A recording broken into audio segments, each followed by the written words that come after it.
They had me second guessing myself. Like, well, what did she was in, there it is. She's in the wheelchair. She can walk, but she's in the wheelchair. And I found myself watching not one episode, but two. And I don't care about kids dancing or anything about it, but this show is just captivating.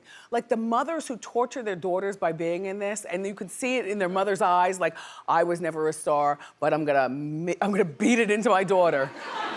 Or have Abby do it. And then the girls are all old enough to speak for themselves, so it's not like you're dealing with like 3-year-old girls. You're dealing with like 12-year-olds who will tell Abby about herself back. And Abby, again, is just doing what she does. She's looking for the next superstar. So I was watching, clap if you watched. Did you watch? Oh. Yeah, well, according to the TV Times in the Hot Topics Bureau, Dance Moms wasn't supposed to be coming on until like June 4th or something. So maybe that's why nobody watched last night. We got an early memo. Well, they're saying, everybody, Dance Mom premieres, but I'm telling you it didn't. It premiered last night. On June 4th at 9 p.m. on Lifetime. I watched 2 episodes. Do you know what else I'd watch? Drake's father hosting a talk show. Well, no, listen, this is so perfect for him. It's called Fame and Family. Now, you know Drake's dad, right? Apparently it wasn't so good with them, you know, while he was growing up, but now they're thick as thieves, Drake and his father. He's gonna be interviewing parents of superstars. I think this is a terrific idea. This is a show long overdue. Like Matthew and Knowles, not for nothing. I'm not trying to start dad beef, but this was supposed to be your show, Matthew. This is supposed to be your show.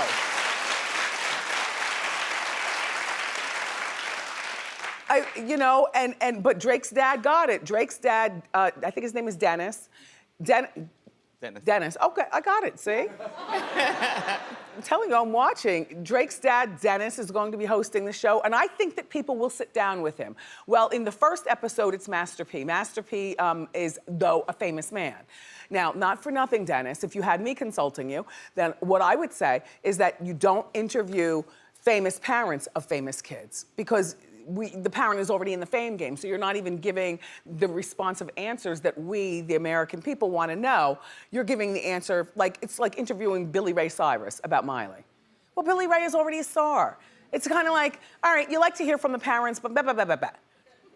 Let's get a specific talk show, Dennis, so we know what we're watching. Now, how about we retool it? After Master P, from now on, now you make all the parents not famous people. Like, wouldn't you love to hear from Mrs. Duff? You don't know Hillary Duff's mother. You'd love to hear from her. You would love to hear from, you know, I don't know, LaToya Luckett's mom or something like that. Anyway, 2fab.com caught up with Dennis outside of an LA hotspot. It's called Delilah. Dennis has wanted to be seen. This is such a good look for him. He's a real show pony. You can't tell otherwise how he dresses. I wasn't looking. Did we feature the picture with that red suit yet? Not yet. Oh, hit him with it. There we go. Okay. Okay.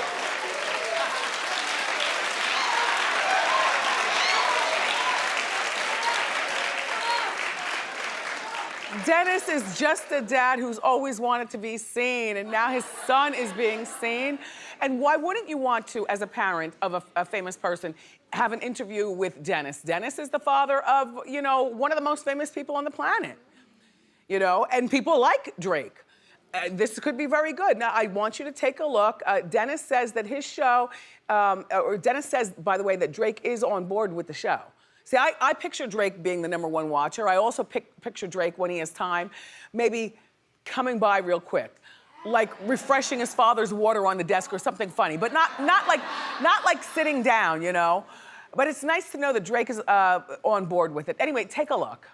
Drake just called me and I shared it with him and he goes, Dad, that's the best thing you've ever done. I was gonna ask you, your son's gotta come on the show, right? He's gonna be a guest, right? All right, I mean, eventually I would hope so. You guys, this could be really good. Now, I don't know what network it's going to be on or what channel, or maybe it'll be a podcast with a visual, I don't know. No network has picked it up yet, but I suggest come one, come all to the Dennis show because, you know, you gotta figure. The things that this man will say, things will come out of his mouth. This from a man who's been having his mustache since he was 15. Do you remember when you were 15 and there was always that boy in your class with a mustache? And he was either like real gross to you, cause like, ew, that's too much facial hair, or really hot, cause he's like almost a man. He drove a Camaro or something. And he didn't go to regular school like everybody. He went to partial regular school, and the rest of the day he'd spend in auto mechanics or wood shop. Smoke Marlboros on the side of the school. You know what I mean?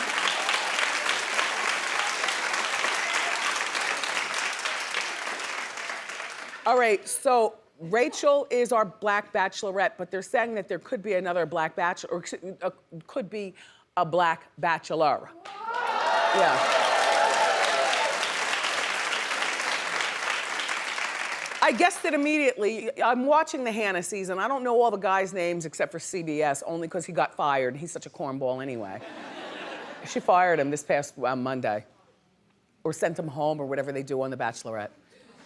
So the black guy in question is the guy that I would have picked for her. He's a ticket, 31-year-old Mike Johnson. Right.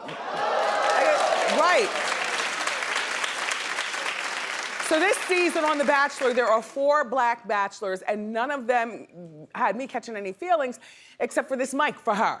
You know, he might not be your type, but I'm talking about to be a black bachelor. He's a portfolio manager. He was in the Air Force. He loves his family. He's part of Big Brothers, Big Sisters of America. He's very well-spoken, and he definitely stands his ground. Remember when CBS tried to crash his one-on-one date? What? ABC. Cam, always be Cam. Right. ABC. Remember when ABC tried to crash his one-on-one date with Hannah? Mike did not back down. Are we gonna show that moment? Yeah. Well, let's show it. It was my faith that kept me strong. Don't worry about nobody else's success. Hey, just whenever you guys are wrapped up, I'll just be outside. Have a minute. Thanks. And I'll come get you in a second. Can you walk outside the door? Something really important. Just whenever can you wrap it up? A couple minutes here, please. Thanks, man. Okay. My apologies. I have something really important I need to tell her. Please, I haven't had any time. Please. You're gonna get your time. Please, dude. You're gonna get your time. I'll walk outside, and I'll come get you. Okay, promise. Hannah, okay. All right. Yeah.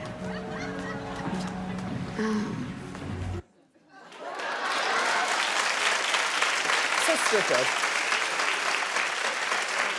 So you saw Mike was really cool. He held his head and he sent CBS on his way. By the way, the conversation that CBS wanted to have with, ABC wanted to have with Hannah was something like acid reflux and how he can't sleep at night.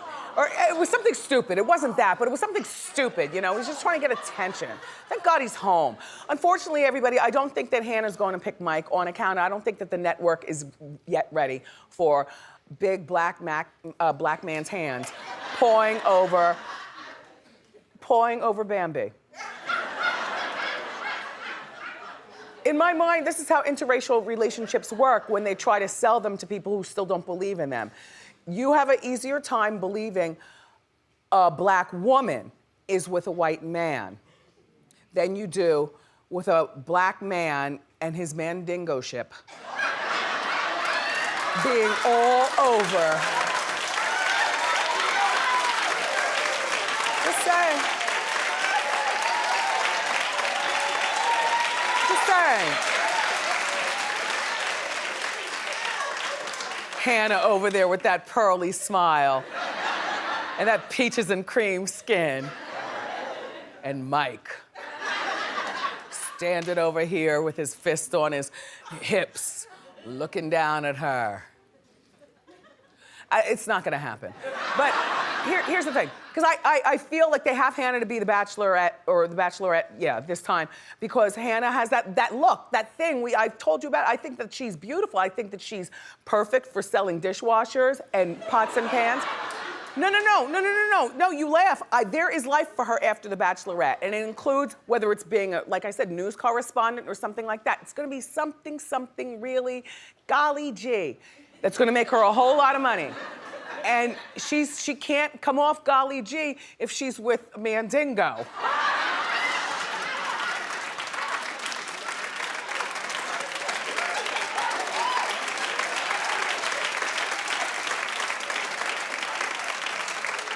You're back. You were here with your mother the other week. I saw you. Yes. Weren't you two here? Yeah, 2 months ago. I remember you like it was yesterday. Welcome back. Yeah. Yeah. Hi, Mom. Anyway, the show has been on for 23 seasons, and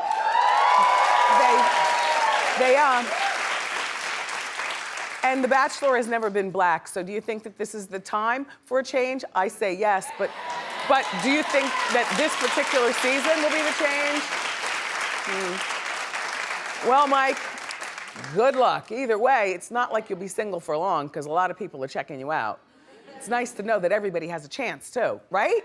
It's nice to know that everybody has a chance. On another note, everybody, there's this video that's gone viral. It's this Ohio weatherman, and he's lashing out at viewers because viewers complained that the tornado updates. Did it tornado at your house last night? It tornadoed like it was rocking. Anyway, apparently it was going on there in Ohio as well, and The Bachelor had to get updated by tornado updates, The Bachelorette. Just take a look at the weatherman. We have viewers complaining already. Just go back to the show. No, we're not going back to the show, folks. This is a dangerous situation. Think about this was your neighborhood. I'm sick and tired of people complaining about this. Our job here is to keep people safe, and that is what we're going to do. Some of you complain that this is all about my ego. Stop.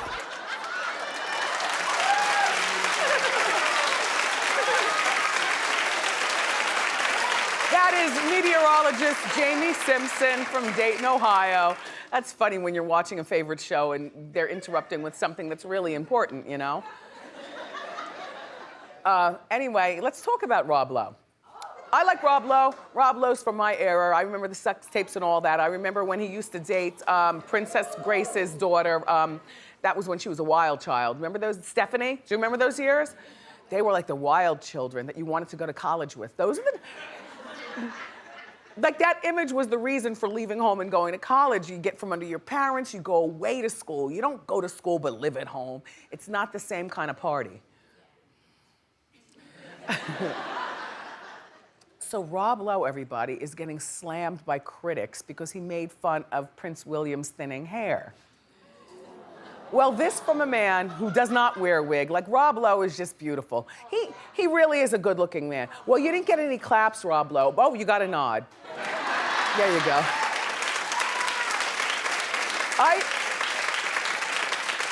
I think he's a good-looking man. He's 55 years old. You know, he's just very well preserved. The jawline, the thing, you know, and then he has got some sort of show on TV right now, and you see him in a few commercials, and his kids are really good-looking, and he's just doing his thing. But Rob said that he was doing an interview in London, and he says that watching Prince William go bald has been one of the most traumatic experiences of his life.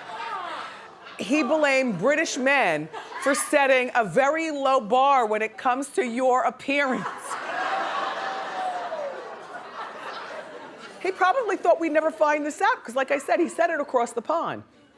Anyway, royal fans now are hating on Rob for making fun of the prince, and they called Rob shallow. Well, I must admit, here in America, men probably are more shallow than British men. I don't think that he's so far off in terms of, you know, American men taking care of their appearance. And I say that to a fault, like you all in your plastic surgery and your wigs that you wear, you men. By the way, it bothered me all day that I teased you about OJ being in a hot tub, and he was sitting around with his friends. Did you notice that? Yes. Did you watch yesterday? It doesn't. I'm sorry about that. I'm sorry. That was me, because I was just picturing OJ in the hot tub with his friends, and then doing Chris dirty, in the same leftover water. If you didn't watch yesterday's show, never you mind. Today is a new day. Thanks for being here. So what was I just telling you about Rob Lowe? Oh, I just think that American men are very, very vain regarding their looks compared to a lot of other men around the world. I don't think that's a big secret. But I also believe, Rob, you know, like Rob said that he took a hair loss pill when he first started seeing that, you know, like there was a hair left in his brush. Well, I didn't know that there was a hair loss pill. Shout out to the wig girls. What are we doing? I mean, if you have hair but it's thinning, maybe they could do something. If you have hair that it's thinning, you don't want it taken from your kitchen and put up here because then you have a thin kitchen. I mean, before I resign myself to being a wiggy for the rest of my life, believe me you, I strolled every street on the Isle of Manhattan, in every place upstairs and downstairs, looking for hair. I've done it. I was ready. No, I was ready. I had a checkbook, a credit card, and a loan. I didn't care how it was very important to me at the time, you know? Believe me, I wear the wigs because nothing else works. You know, I wore a weave at one point, but you weave girls are gonna learn. When that hair starts thinning, you'll be a wiggy too. Now,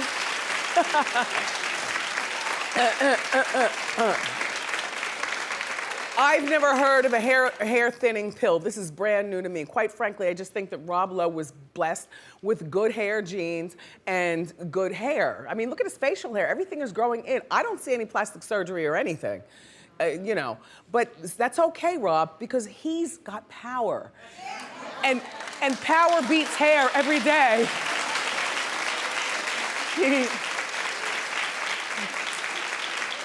He's got power. William's still got the smile. William's also got the sympathy vote, you know. Anyway, bald or not bald, Norman goes, well, that's one thing that black men have is that, you know, you all can just shave it all off and just be bald. It's expected. And I, you know. I don't think that's a black man thing, though. I just think that's a thing. I don't see that many Asian people, though, bald, Asian men. That's some good, you know, hair follicles. But shout out to the men with the thinning hair. If you know anything about that pill, let somebody know something, and I'll pass it on.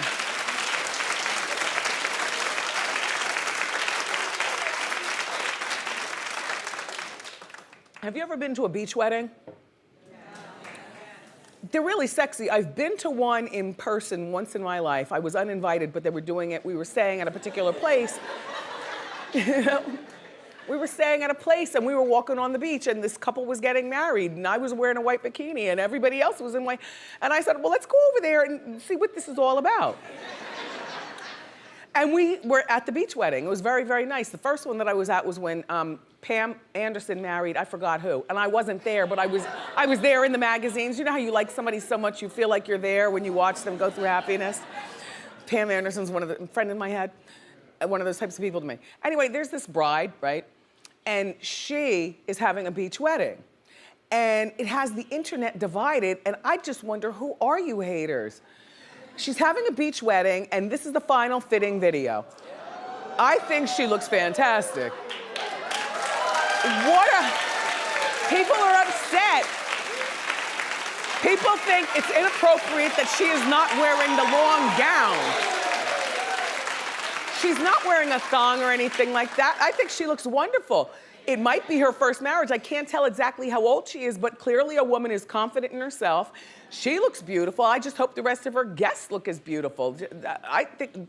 Tell me if you think this is inappropriate. Clap.